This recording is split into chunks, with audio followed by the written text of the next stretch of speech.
It's 2:14 a.m. You are awake. You should not be awake. You open your banking app the way other people check for emergencies. Not curious, not casual, urgent. The screen lights up your face in the dark of a room that costs $2,450 a month to sleep in. Balance? $137. Payday? 9 days away. You close the app. You open it again. The number does not change. Here is what nobody can see from the outside. You make $94,000 a year. You work at Horizon Strategic Consulting on the 22nd floor of a building with a glass atrium and a coffee machine that grinds the beans fresh. Your manager, Karina Delgado, shook your hand when you got the offer and said the word exceptional twice. Your family called it a breakthrough. Your college friends called it goals. On paper, you are successful. In your chest at 2:14 a.m., you are something else entirely.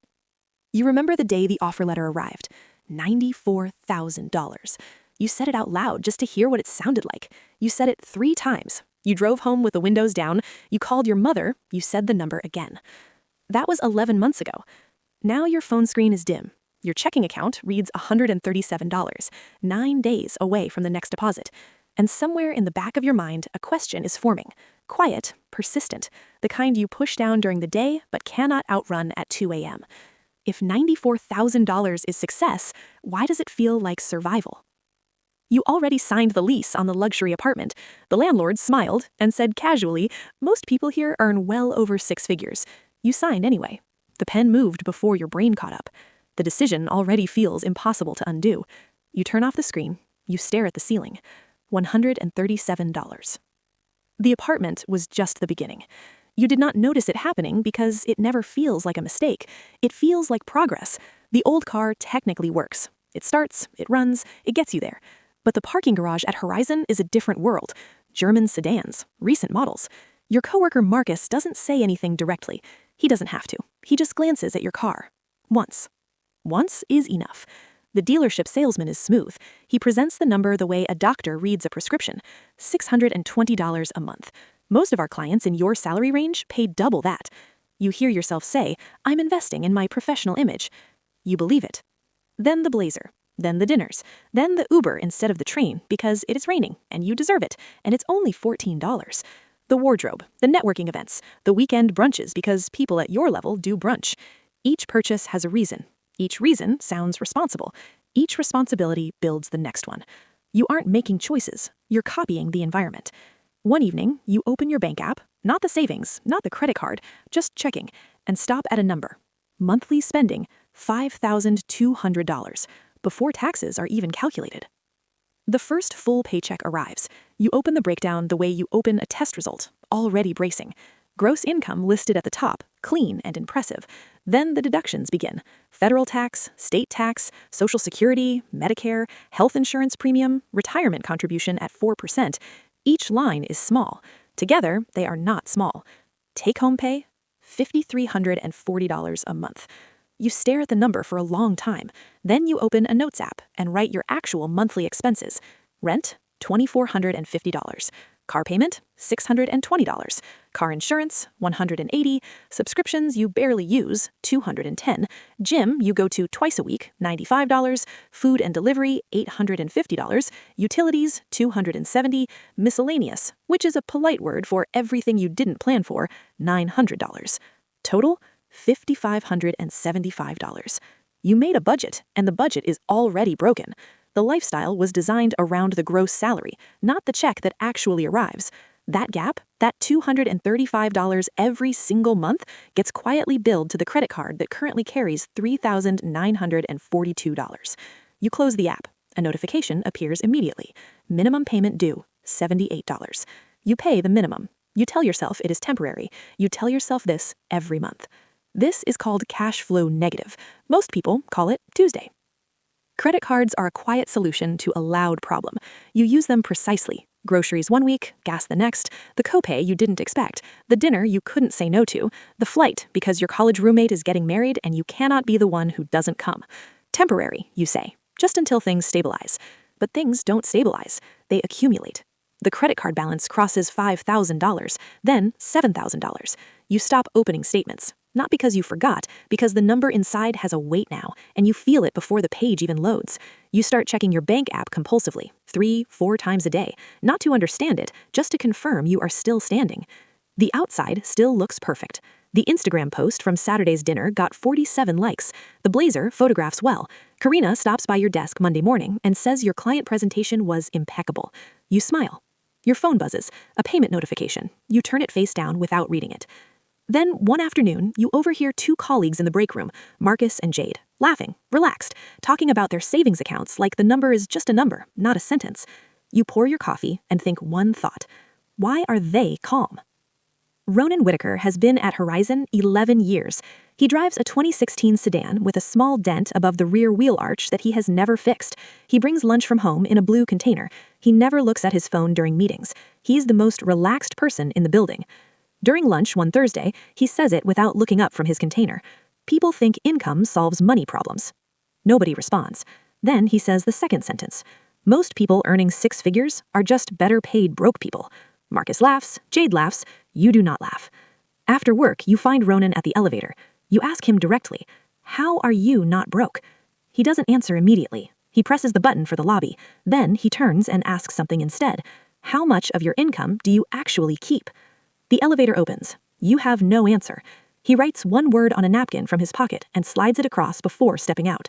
The doors close. You look at the napkin the entire ride down. You go home and open your laptop. You do the calculation Ronan suggested. Everything. Gross income, take home after deductions, every fixed expense, every credit card balance, every minimum payment, every dollar going somewhere that is not your savings. The number at the bottom stops you cold. Savings rate? -11%. Not zero. Negative. You are earning $94,000 a year and getting poorer every single month. The credit card balance is the proof. The 2:14 a.m. phone checks are the proof. The $137 in checking 9 days before payday is the proof. You message Ronan that night. You meet for lunch the next day. He explains it without softening it. Wealth is not income. Wealth is the gap between what you earn and what you keep. Then he says the line that lands like cold water. Someone earning $50,000 with a 20% savings rate will build more wealth than someone earning $150,000 with a negative savings rate, every single time. You sit with that. The problem is not the $94,000. The problem is the structure. The problem was invisible until this moment. Ronan asks one final question before standing up. Are you willing to downgrade your lifestyle, or would you rather stay broke comfortably? The apartment goes first. Breaking the lease costs $1,800. It feels humiliating. You do not tell everyone at once. When Jade asks why you are moving, you say something vague about commute. She accepts it. The truth is you cannot afford the word downgrade yet, not out loud. The car goes next. The dealership gives you $4,200 below what you paid. You buy a used 2019 Civic for $11,000 cash, no monthly payment. The parking garage at Horizon now has one fewer German sedan. You do not miss it the way you thought you would. The subscriptions are gone in one afternoon, the delivery apps deleted, the gym replaced with a $27 a month option 3 blocks closer. It does not feel like freedom at first. It feels like retreat. Friends ask questions you cannot answer honestly yet. The apartment is smaller, the commute is longer, the blazers hang in the same closet. But then, the month ends. You open your banking app at 11 p.m. on a Wednesday. Balance? $610, 9 days before payday. You read it 3 times. Something new lives in your chest now. Not excitement, not pride, something quieter. The specific feeling of a room where the walls are not closing. You name it on a Tuesday morning. Margin. You save $300 in month 1, $500 in month 2. Small numbers, but yours. Not borrowed, not deferred, kept. Ronan explains the concept over lunch. Lifestyle inflation versus the freedom gap. Most people increase their spending every time their income rises. The gap stays the same or shrinks. Wealth builders do the opposite. Income rises, lifestyle holds, gap widens. You start measuring differently. Every purchase is not a transaction, it's a trade. The $47 dinner is a trade against $17 of future margin.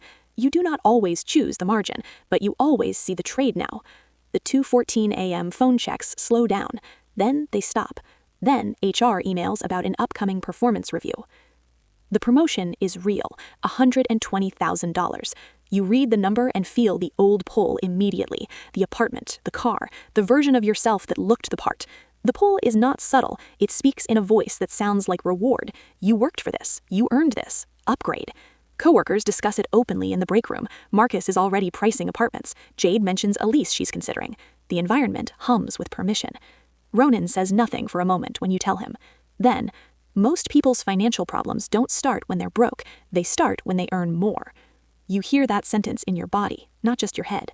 Income does not change habits. Habits change outcomes. The 94,000 already proved that. The 120,000 will prove the same thing faster, in both directions.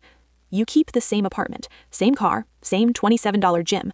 You increase the gap. 6 months later, you open your financial dashboard. The number on the screen is not $137. You know the answer now. It went to the landlord who knew his building attracted people who confused rent with status. It went to the dealership that understood the word image is worth $620 a month to someone who just got promoted.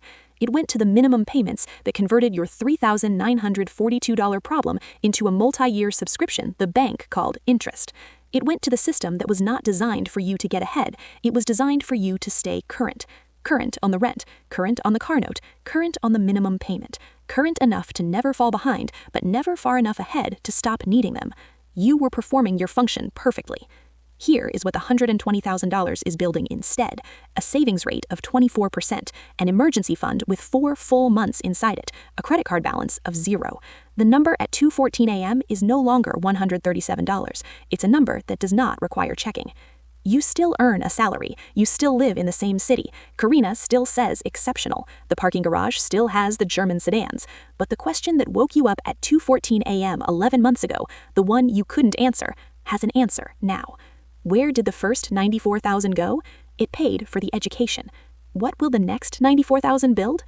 Everything else.